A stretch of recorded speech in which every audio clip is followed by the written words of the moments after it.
Hey, there he is. Is that Tony?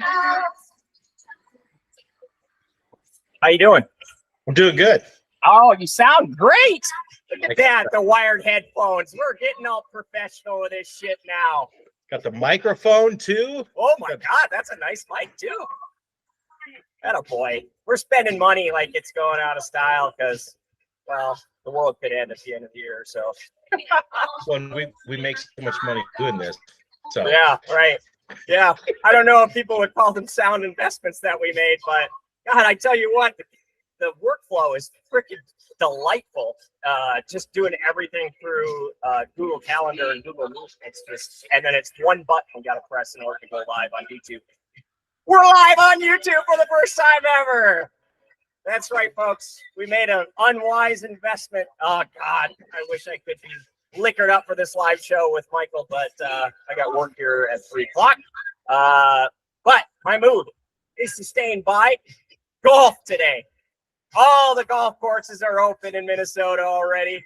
All the Minneapolis Park Court golf courses are accepting tee times. That's right, folks. It's officially golf season already. And the high school hockey tournament's not even over. I like how it's not even officially baseball season and fucking golf is up and going. Right. I started spring cleaning yesterday, like a month earlier than I ever would even have considered it in the last 7 years that I've lived here. Gotta love global warming, Tony. Well, I suppose I should turn off the Madonna. Are we going to see your brother today? I don't have a clue, man. You know how reliable he is. You know I'm going to keep asking you that, knowing what the answer is for eternity. Like, we're all in the same text thread. Right, I mean, it's, yeah. Like he's got the most to contribute in that text thread. Like, he's the backbone of the show. No, and he's so damn opinionated about the Vikings. I love it. Yeah, we need somebody who is. I mean, I could care less. Like I said, I feel like Bill Murray in the coffin going into the fire. Don't burn me! Don't let him burn me, Jimmy! And then rising from the elevator to kiss the logo of the Detroit Lions on the wall, because that's about where I am in my fandom.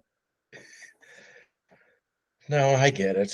Baseball's fucking boring. It's not boring. My fault. It's not my fault. It's less boring than it used to be, so it's got that going for it. I just like the pants. I like the pants. You like being able to see inside. Wood sticks, balls, playing around. Who's wearing a cup today? Who's not? Those are I mean, cheap. I think Fanatics makes that. Those are made by Fanatics, I'm pretty sure, which has been making garbage so bad that I figure I might as well buy 3 Chinese knockoffs and wait a month for them to get here. It looks like the same material anyway. The Twins lucked out, though, changing their uniforms last year because they already look different than like regular baseball jerseys. So they don't look as bad with the Fanatic touch, I guess. Materials? Yeah. Wherever they got them materials, they got to find a new source. Yeah. All right. Well, let's get started without him. I guess. I mean, we were going to start with the Vikings. That's the problem. Is like he's our Vikings expert, our beat, a guy on the beat. So, all right. Well, let's go behind the curtain a little bit. This thing we call foul play-by-play, Minnesota foul play-by-play, providing colorful commentary on Minnesota sports. We've been doing it. This is episode 41 of the Minnesota specific version of the show. We do some other versions of the show. Foul play-by-play is a show about the cheats, cheap shots, and alleged criminals in sports, which we do with Michael and Bradley. Michael's our attorney on retainer. He is actually an attorney, so he does have some good insight into a lot of, especially the criminal activity by athletes and folks participating in and around sports. So we do that. And maybe if we can talk Ruskin into it, there will be a ringside foul play-by-play where we cover all the foul play in the greatest sport there is, professional wrestling. If I could add just a little follow-up or add some follow-up to that, Tony, you mentioning that I'm an attorney for all the kids out there. I mean, if they'll let me do this, they'll let you do it as well. Okay. Yeah. Just follow your dreams. Yeah. I got a cousin who said that she was going to be an attorney at like age 12 and is. So yeah, it's not impossible. It's just very expensive. You can expect to pay those student loans off for the rest of your life, probably. Yeah. Although, if you work for the public defender's office, do you not get some like 10 years in that position? You get forgiven? Yeah, supposed to. You got to make 10 years of continuous payments. And you how many years are you into that? Oh, let's see. I honestly graduated in almost 10. You got to be close. I'm not even close at all. I went into deferment at one point, so I had to get out of that. And then you didn't make payments during the pandemic like the rest of us. I did not make payments during the pandemic. I mean, if you're not going to require me to make payments, then I'm not going to. No. I wish COVID could have went on forever, not with like the death and the loss. Yeah. But God, it was a nice relief financially. Like, right. Yeah. But it was I said at the time that it was the raise that, middle America deserved and hadn't gotten since like my dad graduated high school in 76, because real wages are basically the same as they were back then. But that quality of living has increased. So here we go. This is how we start this thing. Hello! Welcome to this thing we call Minnesota Foul Play-by-Play, bringing you colorful commentary on Minnesota sports. I'm your host, Anthony Variano, and I'm joined today by our attorney on retainer, Michael Haas. Michael, what's supporting your... Actually, I bet I can guess what's making you all giddy and happy, or managing your depression to a point where it's not overwhelming, and that would be baseball. Yes, that is baseball. And like specifically today, couldn't watch the game. They're not all televised, but... Yeah, but you've been listening to the audio broadcast. I have been listening to, sir. You are an absolute sicko. Well, whatever. It fills the head. No, I can't. I have been watching so many interviews with Buxton. I've been watching just him taking the field, being happy makes me happy. For you, yeah. I'm super excited for this year. As we've discussed in some of our other podcasts, I'm a little disappointed we didn't make some big splashy moves, but because we cut payroll by $30 million despite winning a playoff series for the first time in a quarter century. That's what you do. And I'm on so many damn like online threads just arguing with people where it's like, this isn't our money. Like, why? Well, you don't know if Montgomery would be really good. I'm like, I know he's going to be good. Like, yeah, there's got to be somebody on the roster he's better than, right? Just instead of gambling that Ober's going to keep playing like he has, I don't know, take a sure shot to have a 1-2 bang and then let Ober and Ryan figure out 3 and 4. But yeah, we got pretty lucky with Sonny Gray panning out last year, I think. I totally agree. I did not see that happening. No, he was a bona fide number 2 right up until he got into the playoffs. And then he started looking like the guy that you would have at the back end of your playoff rotation. Yeah, we did not give him a lot of run support, but he was filthy. He was good, like during the regular season. Well, what do we got to look forward to? Well, we got a lot of depression stemming from the Vikings situation. So let's start there. Okay, so this all stemmed from a little graphic that was sent to us in our group chat that had the Vikings pairing up Sam Darnold and Zach Wilson going into next season. And that was just about as depressing as you would expect from the Vikings franchise. But this Zach Rosenblatt, who your brother so eloquently put, you don't know shit, seemed to forget that Justin Fields exists because he's not on this list unless he's got him going to a team that's not listed here. And also, how do you end up with Sam Darnold, Zach Wilson, and not have a draft pick also? Like, I think there's no way that happens, right? Obviously, if Darnold or Wilson are the week 1 starting quarterback for the Minnesota Vikings, they are drafting a quarterback, and they're drafting a quarterback high. Right. That would indicate to me that they're willing to move up into the top 3. Yeah, I would say if you're willing to go take a flyer on Sam Darnold and Zach Wilson, who, if they were our backups last season, we probably are a playoff team. I got to say, the Vikings are overachievers on like just an incredible sense. I mean, what Brian Flores did for the majority of that season defensively was absolute genius. But of course, injuries catch up to every defense, especially one that lacks depth. That's going to be a problem for us. So if we're trading away picks, it can't be for this year's draft. I mean, it's got to be next year, year after, stuff like that. Also, what about, it sounds like you can have Justin Fields for a 3rd round pick now, and that's cheap to me. Here's a couple names to throw at you too. I was looking at betting sites because they seem to be the most, I would say, accurate. Because they know the most. Yeah.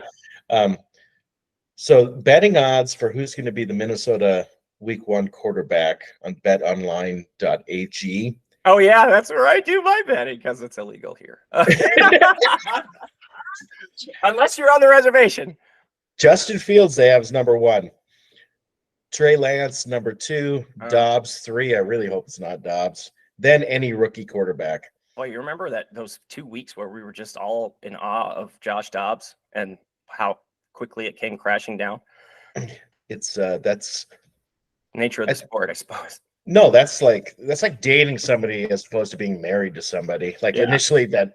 Like, oh my God, this is going to be great. The honeymoon. Forgetting the fact that he's been a freaking backup his entire career for a reason. Yeah. But it looks good that 1 to 2 games. He's got a giant arm and he's got escapability. Although they seem to figure that out. He doesn't like to escape to the middle of the pocket, through the middle of the pocket. He likes to go outside. And that undid our season. Although it wasn't like we were going to win anything anyways. The Vikings don't ever win shit. Let's go to a team that does win shit, or at least most recently has won shit in the last 32 years. The Minnesota Twins. This is how we get through the Vikings depression. That is the Kirk Cousins anxiety, post-Kirk Cousins anxiety, losing him to probably Atlanta. But I guess the bright side of that is we don't ever have to worry about Kirk Cousins winning anything. So he's not going to really make me too disappointed that he leaves, except for the few years that we're going to have to go through Sam Darnold and Zach Wilson. But hey, nobody's hurt for the Twins, and the bullpen's actually really good right now. Like for the first time, and I can't even remember how long. Fucking knock on something. We can't be saying that shit. Buxton's on the field right now playing the Yankees. Yeah, they really are ramping things up. That lineup was pretty much the what you would expect in the regular season today. No, it looked even with like Martin, Austin, like it looked like a team where I'd feel comfortable throwing them out there in the middle of the year. I fully expect Austin Martin to get probably 300 plate appearances with the big league club this year. I mean, I hope he does, but somebody's got to go. Realistically, somebody's got to get hurt for him to come up. Oh, it's going to happen. It's the longest season. Longest season. That's my main, and I'm not going to rag on. I'm positive. I've been putting positive vibes out through the text thread. That's a big step for someone who actually enjoys depression as much as you. No, it's just like I want to enjoy the Twins season. I would love to enjoy it, but they fucking blacked out all the games again this season. So I guess I'll be hardly listening to them on radio. Well, fuck the Polads. Fuck Sinclair Broadcasting Group. Fuck them all. Just fuck everybody. But speaking of Austin Martin, because he does tie into like my Twins depression, where it's like I just don't, unless you're going to make a big splash, which we've got positional talent coming out of our ass. I know. Yeah. Like we got to trade some just to kind of free up the backlog a little bit. So like the Santana signing, blah, whatever. I mean, he's about as consistent a hitter as you can expect. Like he's probably the most likely person to replicate what he's done in the past on our team. I would say would probably be Carlos Santana. Yeah, I agree. But we got a healthy Miranda this year. Like we've got right. This is like a make or break a year for some players with Kirilloff, Miranda. I mean, Kirilloff's going to get his at bats. He's not going down. But Miranda especially, and then I just don't like that we have this tendency of just signing really old players when we've got people in their mid-20s who I'd rather filter through the farm system as opposed to putting stopgaps in, stopping our talent from coming up. But positivity, everything else looks pretty good. There should be some up and down. We got the St. Paul Saints are going to be fun to watch this year, is all I got to say. They have one of the best pitching Austin Martin, locations. Jose Miranda, Simeon Woods Richardson, just absolutely loaded. I'm going to go to more Saints games than Twins games easily this year. Their bullpen's going to be better than their bullpen, who they can call on in the late innings, is going to be better than a lot of major teams. It's insane. That's a great thing to have to fall back on, because you know this team will end up overworking the bullpen, and that's what you get when you try to replace Sonny Gray with what do we call it, that band? Desclafani in the pen. Yeah. Oh yeah. I just don't see any other way than the bullpen pitching far more innings than it did last year. And we've always historically been a bullpen that pitches a lot of innings, and that doesn't bode well towards the end of the season generally. No. Hey, I got a bet for you though. This is a surefire prop that I found on, again, betonline.ag. Joan Duran is over under 30.5 saves. I took the over on that big time. Well, he only had, I think, 27 or 28 last year. Yeah. But I mean, hope. I got hope. No, I got hope too. But you know kind of why that may be a sucker bet to entice people in, because I do agree. They'll go opposite hand depending on because who would be the other closer that they would rely on? Thielbar? He's been the most consistent. Thielbar, Stewart, if Stewart pitches like he did last year. Brock Stewart was unhittable at times last year. Alcala, I don't know if he will start with the team. He's been looking good. They say that he's going to get the last roster spot. Yeah. That's what Aaron Gleeman wrote, I think. His fastball's up to, I think, touching 97, 98, then consistently 96 and a half. Yeah, just wait until they come to Minnesota when it's 45 degrees and watch that velocity dip for the first month of the season. No, the point I was getting at why, and I don't think this takes anything away from Duran. I think we're just going to have other people. We'll want to ensure that he's healthy all the time. Right. So we're going to give other save opportunities to other decent arms in the bullpen, I think. I figure we're probably going to be one of the teams that like leads the league in comeback wins. I don't see us like leading going in the 7th inning as much as we did last year because our starting rotation isn't as strong. And then, so that's what I would suspect, that we win a lot of games in the 7th, 8th, and 9th inning this year. I think even though this goes against, well, it doesn't go against what I said, but we didn't make any splashy starting pitching acquisitions. I don't think our rotation's any worse than it was last year. I just don't think it's any better. I think Sonny Gray's numbers, I think, you can't replicate that again. Right. But I don't think he can replicate that again. But I think Ober's numbers were freaking amazing. Like, I can't stop singing his praise. Like, you got him in front of you? I've got him as our number 2, and hopefully Ryan just keeps turn those into pop flies as opposed to home runs. That's what you got to do. I mean, well, you said Ryan's working on a splitter, right? Yes. And it looks good in spring, or what? Well, I'm not going to comment on Ryan because I haven't been following him as much as Ober. So Ober was worth 3 wins above replacement last year. His whip was 1.067. He pitched 144.1 innings, 146 Ks. Damn. Yeah, that's really good for a starter over a He's got 2 consecutive years now of ERA plus is over 122. His slider is looking impressive this year. During this spring, his fastball numbers are up. That's going to be a little deceiving, though. Same thing he did last year.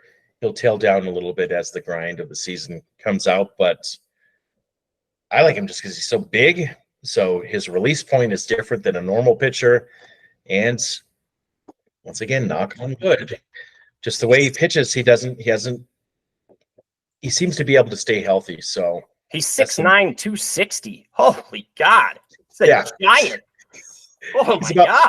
He's about 5 feet from you when he releases the ball. Right. That's got to be a little intimidating. Yeah. And he was overlooked entirely. I mean, even I overlooked him, but I knew that I think I liked him more than I liked Ryan, just because Ryan's mistakes seem to travel farther. I got to give him a shout out. Young Hope Park. New pitch from Bailey Ober, quote, cutter, slider, whatever you want to call it, something that's hard and goes left. I love it. We don't need names for these anymore. It's just number 3. Number 3. Yeah, I don't know. Whatever number the catcher wants to put down. First sign indicator. Like number 3 at what? I'm like, I don't know. I didn't know we were doing a list. What else about the team gives you hope besides like Byron Buxton and Royce Lewis not being hurt yet, and bullpen being good? I mean, we haven't had any injuries whatsoever in spring training, huh? No. A couple minor setbacks with pitchers. I can't pronounce his name. Desclafani. I don't know if he's even going to be ready. Yeah, I don't even know if he'll even be ready by opening day, but who cares? Like, we're gonna have a bullpen game that first week or so. I wonder if that's what we'll do more of. Are we gonna do more openers? Probably not. I don't think so. No. Who's the God? I'm having a brain fart. Who's the Minnesota boy pitcher who broke out last year? He'll probably start in St. Paul though. What's his name? I can see his face. He's got this little baby face. Oh, yeah. Righty. Let me find. Cole Sands? No. Griffin Jacks, Louis Varland, Jordan Ball. Louis Varland. Louis Varland. Shit. Could have him be the number 5. Like, it's not. Like, that's the thing where I get out with that. How excited are you to see Chris Paddock? I'm very excited. I'm very jacked, curious. That guy is. I mean, we haven't seen any actual major league innings really out of him. Well, bullpen innings, which was entirely different. His velocity was way up.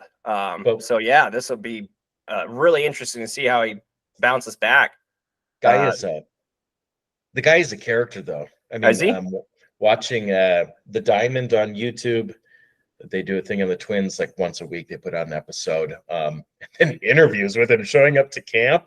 Yeah, dude's from Texas, so. And he's a tall guy. I mean, he's a tall, lanky guy. Shows up in fucking cowboy hat and everything. Like, he plays the part to it. Oh, I like him already. Yeah. Sporting a cowboy hat. He's my kind of guy already. But my last thing about the Twins, about excitement, you already said it, health. But this is, and I'm not saying they have to play up to their peak potential, but with the lineup, Julian, Lewis, Correa's going to be better than he was last year. Kepler, which if he can find some middle ground between when he's like a top 3 right fielder in the game or incredible, yeah, just be in the middle, because his numbers in the last 2 months of the season, like you're talking top outfielder in the league. I know. He has it in him. Byron, Buxton. Walner, Byron's got to be MVP quality.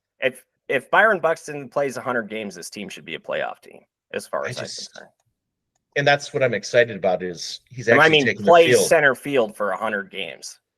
That would be God. That would be great. And that's what his interview, his latest interview I watched, which is pure Buxton's pure baseball player. Like, I understand DH hitters, and there is a place in the game for DH hitters.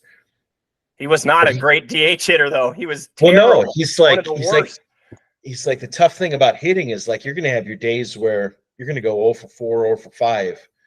It's like, at least when I'm out in the outfield, like, I can save runs, I can save hits, like, and that is what I'm excited about, is watching him start game 1 in center field. I mean, I might have to get a ticket. I haven't been to opening day for a couple years. It might be time. They kind of won me over with that playoff win at home against Toronto. Holy cow. That environment was incredible. I hope you get to see that someday. Certainly not going to happen at US Bank Stadium.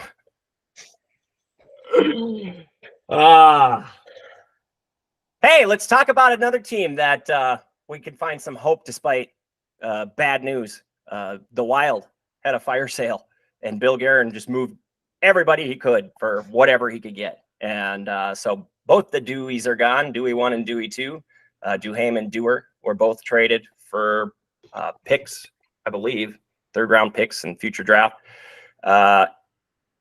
They opened up a roster spot, though, for one of their Russian studs, who's just actually, I think, showed up to Minnesota yesterday. And I'm going to take a shot at pronouncing his name. Marat Khusnutdinov. I think I did pretty good. That is pretty good. Yeah. The other guy who is absolutely tearing up the KHL and just signed an extension, Danila Yurov, just passed like Tarasenko's record for goal scoring, I believe, in the KHL. And so they've got 2 bona fide Russian prospects that, I mean, he's 20 years old, so he's probably 2 years away from contributing at the NHL level. But I mean, I think they all have top line potential, which really excites me because, you know, having 3 Russians all with names ending in OV, we could call them the Molotov Cocktail. I love that name for a line, man. Oh God, that would be so. Oh fun. God, yeah. This is gonna suck though. I mean, you're gonna end up in jail. Because the Tony I know, I mean, you bring flowers to the rink, you're throwing them. You're going to start bringing Molotov cocktails, throwing them out onto the rink. Yeah, well, I shouldn't have to worry about setting the ice on fire. That's the whole idea. They'll take care of that for me. They do have a serious. I mean, I want to say that Gustafsson this year is an anomaly, but also last year was an anomaly. So he's probably like average, somewhere in the middle of like. Somewhere between really bad and really good. He looked pretty good. Man, he looked great last night against Colorado. And this team, I got to say, as far as like, even though they're sellers, I don't know another Minnesota team in women's sports, men's sports that I've seen that competes despite like trading everyone at the trade deadline and almost beats one of the best teams in the conference. Like, that's just mind-boggling to me. So I really admire the heart and grit that they go into games with and play with, especially at the, oh God, out of intermissions. They are just electric to watch.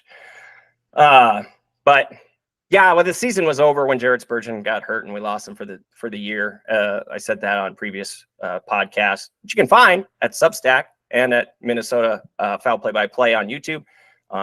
You can follow us on TikTok at Minnesota Foul Play by Play as well. But I think the Wild are going to be right back as contenders next year. It sounds like Marc-Andre Fleury is going to be back as a backup again. And he's actually, a fine backup.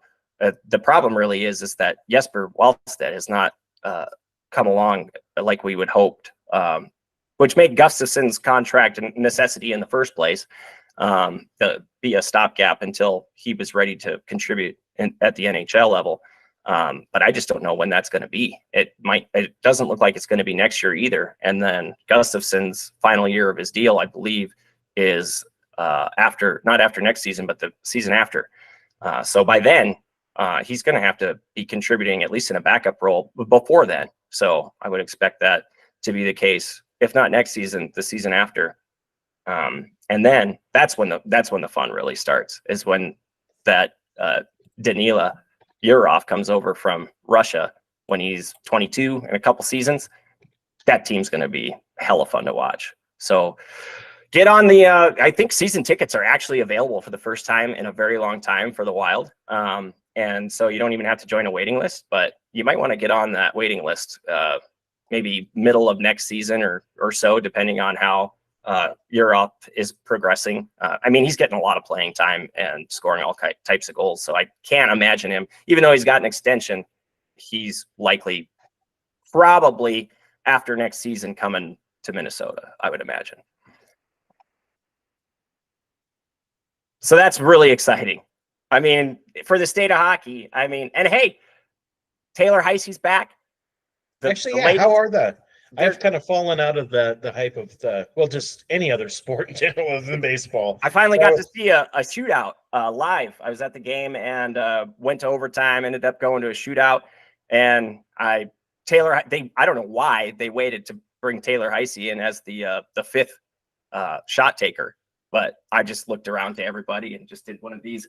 It's over. And she went bar down and it was over. Like, that's how that goes. She's that good. Like, they were terrible without her. And now they're probably one of the top 2 or 3 teams in the league again with her. And so as the, that's the problem, that they don't have a name yet. As PWHL Minnesota goes, or as Taylor Heisey goes, PWHL Minnesota goes. I still think Montreal is a real big problem for us, though.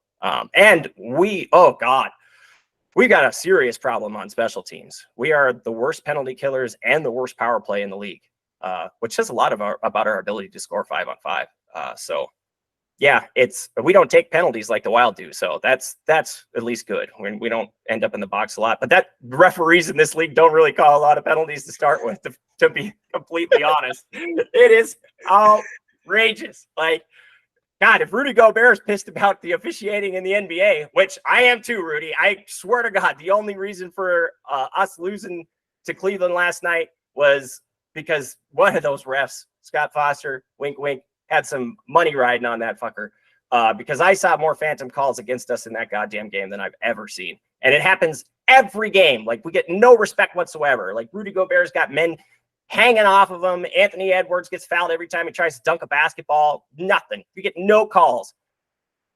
And now Karl Anthony Towns is out and Naz Reid gets to play. Oh my God. This is why we did the Cat Trade Deadline show. We finally get to see what the team would look like without him. It's so exciting. I got Joel, my favorite cousin Joel, an NBA 2K expert, calls me last night as the Timberwolves are going into overtime. And he's like, yeah, I really hope we can get like 12 points out of TJ Warren tonight. I'm just like, TJ Warren's on this team? They got him. He scored 7 in his first game, like off the street. Like, had no practice with the team. Just 3 for 3, 7 points, no big deal. That Monte Morris from Detroit, is that point guard, backup point guard, is he's looking like a pretty good investment too. But Mike Conley's like gone away. That's problematic because he was like one of the top 10 3-point shooters in the league, and now he's not. So they got to get that shooting from somewhere. That Carl with Carl absent, and Jaden McDaniels hasn't been that guy either.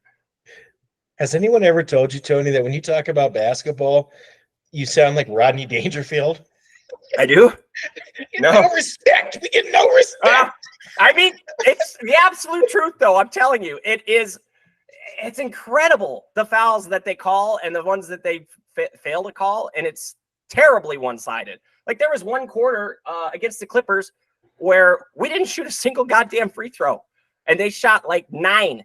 I'm just like, okay, this can't be. This simply cannot be. There's obviously contact. I'm seeing the contact, and we're not getting any foul shots. And I mean, I swear to God, man, if Brad were on here, he'd be repeating, "It's rigged. It's all rigged."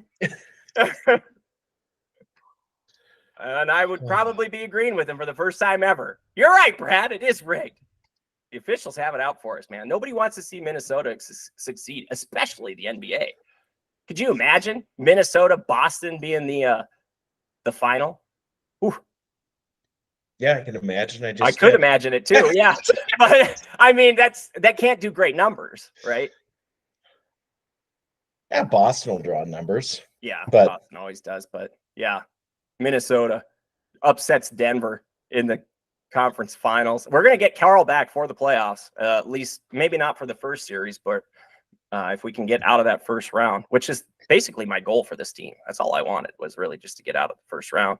When did the playoffs start in that sport? That's a great question. They seem to go forever once they start anyways. So I don't even start paying attention until the conference finals. But I mean, of course, I'll watch the Wolves games. But other than that, I don't really have that much interest in the first round, especially like the play-ins and all that stuff.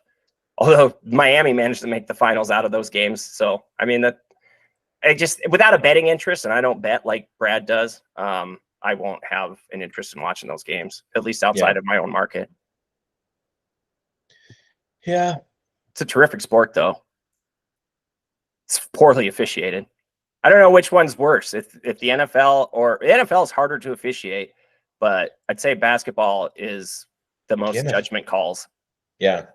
The NFL is so subjective. It's like we sit here, like I love that watching baseball, people complain about, and they're 97.9% correct. Yeah. And I'm just like, yeah, it's subjective. They're deciding what that box is in their head. Fucking PI in the NFL. And as an umpire, as a home plate umpire, I can assure you cannot see the entirety of that box. Every umpire has a blind spot, a part of the plate they cannot see over the catcher. No, I understand that. No, I totally agree with that, and I bumped games before. Yeah. What I'm getting at, the NFL is, you are right, Tony. Refs in the NFL fucking suck. It's a stupid sport to watch. It is. It's the ball's in play for 7 seconds at a time, and then there's like 35 seconds of inaction between each time the ball's in play. It's something you listen to on the radio or no, and that's I'll give Kirk Cousins like credit. He's an attractive man. He's got nothing on freaking Walker Jenkins. Nothing. Who? Walker Jenkins, number 5 prospect in baseball. Minnesota Twins, baby. Oh my God, we are just revealing the depth of the sicko that Michael Haas is. Give us some more of that stuff. Like you came on and told us we got the fastest guy on the show that one day, and then they turn around and release him. That's kind of disappointing. No, well, you probably don't even follow like the MLB drafts religiously like I do. Who follows the MLB draft religiously? I don't think teams themselves, like GMs, do not follow the draft. Last year, we'll go with this guy. Last year we had like one of the best, just for the sport in general, one of the best drafts. It's a little early to be calling it one of the best drafts ever. I mean, they haven't gotten out of the minors yet. Although Brooks Lee. That was the year before. Oh, but that was pretty terrific. He's No, going that to was be a good great. pick. Yeah. I wonder if we'll be able to find him a place to play. You know where he ranks on the Twins prospect rankings? Number One. two. Oh, Number 2 behind Walker Jenkins, who's only 18. This kid is you just got to watch some interviews. He got invited to camp. does he play center field? Yes. Of course he does. I mean, that was just a shot in the dark, man. he's gargantuan. And oh my God, this kid can fucking crush the ball. He got called up after he got drafted, even as young as he was. They called him up to single A last summer. Let me give you his 26 game stats. Batting 362, 417, 571, and 105 at bats. Oh my God. Hit 3 home runs, drove in 22 ribbies, and he struck out just 14 times. Like, wow. This kid is fucking awesome. And what level is that at? That was at single A when he's 18 High years A, low old. A? I believe that just says single ball? A. I believe it's low A. It's low A, like the Florida A ball. Just I gotta turned say, 19. Michael, this is the drug for you. This is like my new favorite drug is like bath salts. Like taking baths, it's fucking fantastic. It's just I think adults in general just kind of underestimate the mental and physical benefits of taking a bath with Epsom salts in them. But first it's a bidet, now it's baths. Everything is in the bathroom. A bidet is a game changer. I don't think you understand. Yeah, I mean, you can wipe your ass with a bidet with 2 broken arms, just like Deanna Peraza said she was going to do to Tony Storm. Oh, that was a great line. I was going to say, this is your like favorite drug. Like, I've never seen you this giddy in my life. When spring training comes around and you're like, oh my God, Walker Jenkins, look at this 18-year-old. No, it's like baseball's like a collector's sport. Like, right. Because there's just so much going on at every level all the time. That's why I like it. I mean, yeah. You can always find some reason, unless you're the A's, to be excited by your team. You can be excited about moving to Las Vegas. They released ridiculous images of what their stadium, what they hope their stadium looks like.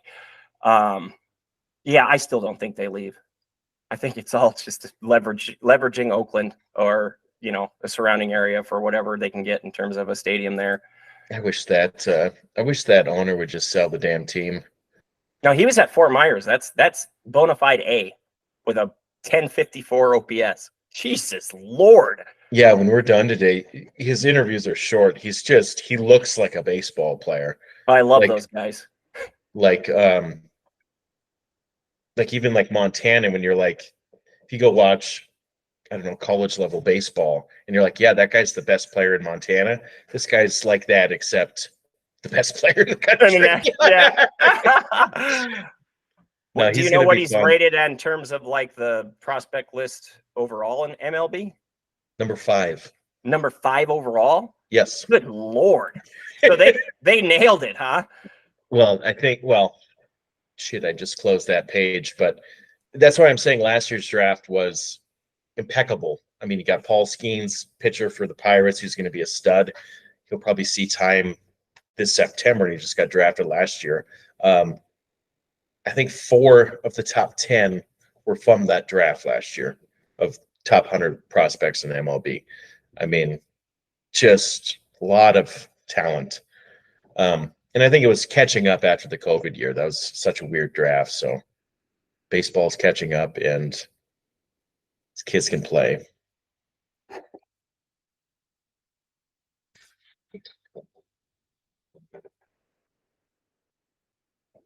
I cannot hear you, Tony. We know how injuries impact this team, has impacted this team historically. We've lost our best players repeatedly to injury. And so these high A stats or these A ball stats by 18-year-olds are, exciting and kind of, make me all fuzzy inside. But I mean, I'm not fully erect by any means. You got to wait till you get a little older before you get a little harder. Yeah, like when Royce Lewis is absolutely raking and nobody can get him out, then I'm going to be like, oh, yeah, woo. That's sex on a stick. He's talked about a lot on MLB Network. Well, everybody in the country loves that kid. Look, his postseason, he had basically the best start to a postseason career of anybody in baseball. You can't do much better. With as few of games as he played last year in the regular season, the amount of home runs he fucking had, like, it's like it's second nature for him. It's just muscle memory. Hitting homers, hitting dingers is just his job. He is amazing. All right. Well, did we cover everything? We're 45 minutes in. We usually do about 40 minutes on this program. And I think we did. Next time we got to get Brad on. I was really hoping to hear what he had to say. Oh, I forgot to mention my idea for getting Justin Fields. Give Chicago Bears that 3rd round pick in next year's draft, and then just tell them, all right, well, I know you don't want to trade within the division and lose to him twice a year. So we'll sit him and you could lose to anybody else you want. Make that part for the entirety of his contract. I think I like our chances in both those games still too. Although we can't really, they got to improve it. That number 1 overall pick is the closest thing to a surefire as we've heard in quite some time. But the Bears have had the Bears can ruin anyone. No, I know I think I wish I could have got Brad's input on this. We haven't had a pick this high in the draft in a long, long time. So I think that's why they're going to let Cousins walk, and we're going to trade away the fucking future for now. Yeah, to get the future. So, and the only way I see us getting a higher draft pick is if Sam Darnold and Zach Wilson combine to start games for us next season, because that should go over pretty terribly. And they're both really good.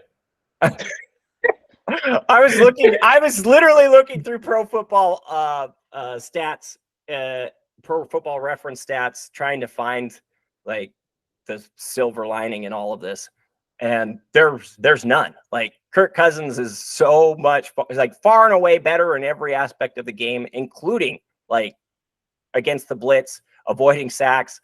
Like, these guys aren't very good at like avoiding rushers. They throw a way higher percentage of bad throws.